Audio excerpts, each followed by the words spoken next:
Universo Diverso, com Luciana Neri.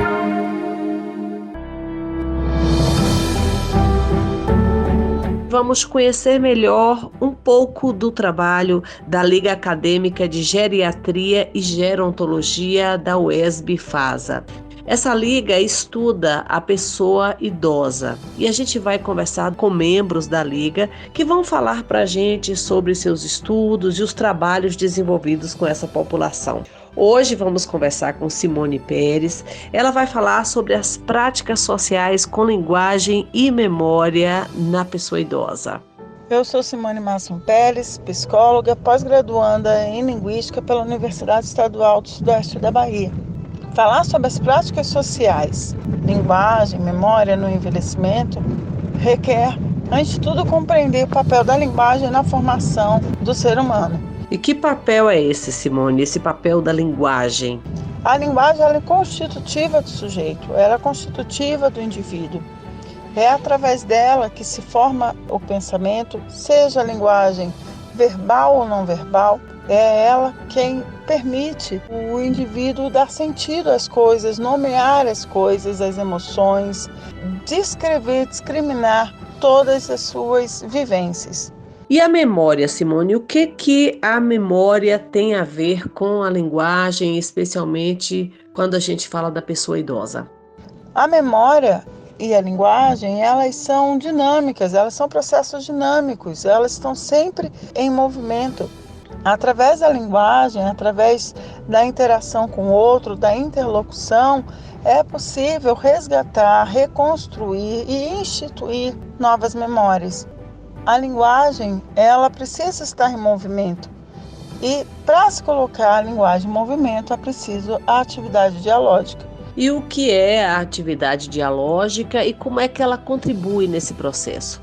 Atividade dialógica quer dizer ter diálogo, propor narrativas, propor falar sobre si, falar com o outro, sobre o outro, falar sobre suas vivências, trazer para o sujeito que está no processo de envelhecimento possibilidades dele se instituir, se afirmar como ser humano, como indivíduo, proprietário de sua história, de sua cultura e de sua sociedade. Nós vamos conversar com Eliane Souza Pires. Ela é estudante de Direito da UESB e nós vamos falar sobre perda de papéis sociais.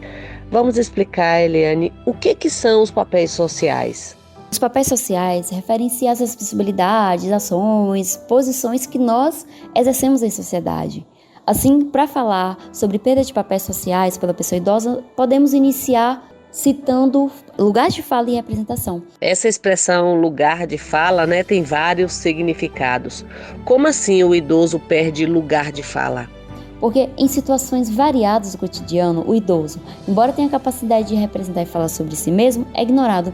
Por exemplo, quando vai ao médico, geralmente a fala não é direcionada ao idoso, mas a alguém que está com ele. Então, não é perguntado qual é o nome do senhor, qual é o nome da senhora, mas qual é o nome do senhor que está contigo. Então, percebemos aí que, embora o idoso seja capaz de responder, ele não tem esse espaço para se expressar. Ou então, quando se expressa, muitas vezes não é levado em consideração. E essa perda de espaço de fala promove a perda de papel social, a perda de responsabilidade sobre si. E não são apenas essas perdas, Eliane? Existem outras tantas. Outro ponto é a dificuldade de continuar inserido ou de entrar no mercado de trabalho. E quando o idoso aposenta, lhe faltam condições que promovam a sua liberdade de ir e vir, porque com as limitações físicas passa a depender de outras pessoas. E essa dependência aumenta em razão da falta de estrutura das cidades, porque muitas vezes as calçadas são cheias de obstáculos, as praças não têm bancos, ou então quando tem, são debaixo do sol, o transporte coletivo é alto, dificulta o acesso, e assim aumenta a dependência do idoso e impede de ter sua liberdade de locomoção, de ocupar seus espaços, de manter seus papéis sociais. Enfim, são várias perdas de papéis, E nós, como sociedade, deveremos lutar para reverter um pouco essa situação, uma vez que todos nós seremos idosos, ou pelo menos grande parte de nós, A perda de papéis sociais da pessoa idosa está associada a essa invisibilização do idoso. quando sua voz e representação não é considerada, quando no setor trabalhista ele é preterido, quando há essa falta de estrutura acessível das cidades para sua livre locomoção, para ele mesmo ter acesso à saúde, lazer, cidadania. Então, pensar nas perdas de papéis sociais pelos idosos, devemos frisar que as questões físicas de saúde não devem ser fatores que o exclua da sociedade. Os ambientes sociais e físicos devem estar preparados para que o idoso continue com sua vida social e mantenha seus papéis sociais. Vamos falar sobre o direito da pessoa idosa. Conversar com Flávio Evans Soares Brito Júnior. Ele é estudante de Direito da UESB. Flávio, houve um incremento aí no número de idosos no Brasil, não é isso? Uma das mudanças sociais e demográficas mais perceptíveis das últimas décadas é o aumento do número de idosos. Tal notícia é ótima, mas é necessário aliar quantidade à qualidade. E é nesse contexto que temos alguns elementos de grande relevância, quais sejam as políticas de proteção social à pessoa idosa. E quais são e onde estão as principais políticas de proteção social à pessoa idosa, Flávio? A partir da Constituição Federal de 88, nós temos uma série de leis, políticas públicas e direitos que são direcionados ao cuidado da população idosa. Entre os destaques, nós temos a Lei Orgânica da Assistência Social e também o Estatuto do Idoso, que trazem em seu conteúdo um cuidado com essa parcela da população que deve encontrar nessa fase da vida conforto e dignidade. E como garantir o direito e a dignidade da pessoa idosa?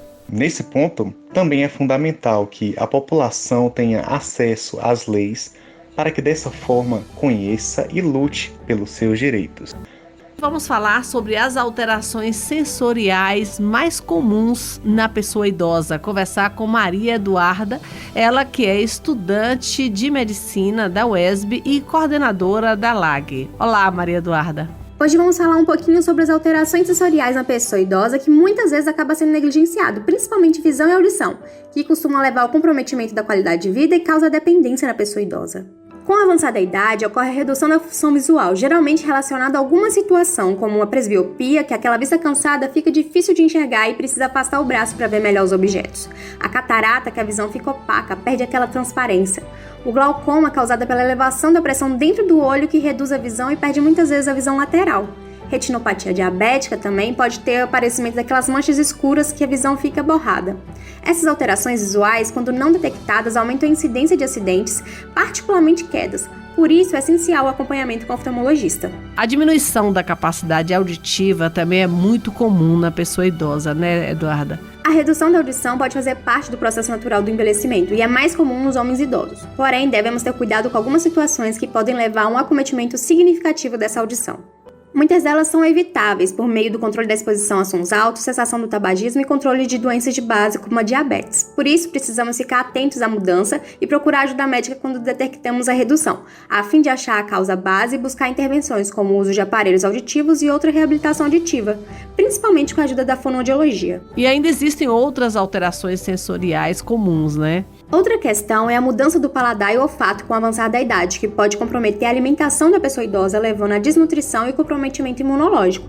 Essas mudanças no paladar, principalmente a percepção de salgado e amargo, pode se relacionar ao envelhecimento das papilas gustativas, uso inadequado de prótese, má higienização bucal, com destaque para a língua e o comprometimento de dentes, e até mesmo o uso de alguns medicamentos. Por isso, é essencial o devido acompanhamento odontológico para avaliação bucal e uma boa higienização. Então, vamos ficar aí atentos aos cuidados com a chegada da idade, com a questão da visão, da audição, do paladar, entre outros. Observando essas mudanças e buscando a devida ajuda, o devido apoio na área da saúde, nós conseguimos promover assim um envelhecimento saudável e ativo dos nossos idosos. Aproveitando a oportunidade, quero convidar todos a acompanhar nossas redes sociais, o @LAGGBCA, para mais informações. Muito obrigada mais uma vez, Luciana, pela essa oportunidade e pelo carinho de sempre. Um beijo e até a próxima. Vamos falar sobre a saúde mental da pessoa idosa, conversar com Laiane Silveira, ela que é estudante de psicologia. Olá, a saúde mental da pessoa idosa ela pode ser afetada de diversas formas. Na velhice, alguns sintomas físicos eles podem trazer muito incômodo, como a diminuição da visão, a perda ou aumento de peso e assim por diante. Por mais que seja um processo natural, vivenciar essas mudanças no corpo pode ser difícil para a pessoa idosa e assim afetar a saúde mental. Ou seja, além do aparecimento de limitações físicas, o indivíduo ele também passa por uma série de outras modificações no âmbito pessoal, profissional, que também pode causar um certo desconforto. Existem as transformações, existem também as perdas nessa fase da vida, né, Laiane? Seja a perda de mobilidade, da companhia dos filhos ou por viuvez, por exemplo, são situações complexas a serem enfrentadas. Essas perdas se acumulam e uma adaptação constante é necessária. O que pode ocorrer nessa fase? Pode surgir casos de ansiedade, angústia, medo e tristeza intensa na vida do idoso. E como cuidar melhor aí dessa saúde mental do idoso? É importante a gente compreender que é um trabalho delicado e exige comunicação constante, né, entre pais e filhos, entre o cuidador e esse idoso, para que juntos alcancem um equilíbrio, né, entre o amparo e a autonomia. Importante a gente mencionar a importância do diálogo e da escuta, né? Eles são essenciais para que cada um ali expresse suas vontades e suas necessidades. Então, assim, é preciso ter muita cautela com a superproteção e, ao mesmo tempo, estar atento também aos momentos em que esse idoso ele precisa da atenção de alguém, de algum familiar por perto. E quando é que os parentes e amigos ou o próprio idoso deve ligar aí o alerta que a saúde mental pode não estar indo bem? Como já comentei, é importante estar atento aos sinais de tristeza, angústia. Então, assim, para que esse idoso ele tenha um envelhecimento saudável, é bom cultivar bons hábitos. Então, como, por exemplo, alimentação adequada, atividade física, o sono estar ali regular, um sono de qualidade. Outras práticas importantes são as interações sociais, né, desse idoso, estabelecer metas com esse idoso, como marcar uma viagem com a família, por exemplo. E o convívio social, ele faz toda a diferença no processo do envelhecimento. Muito obrigada, Laiane.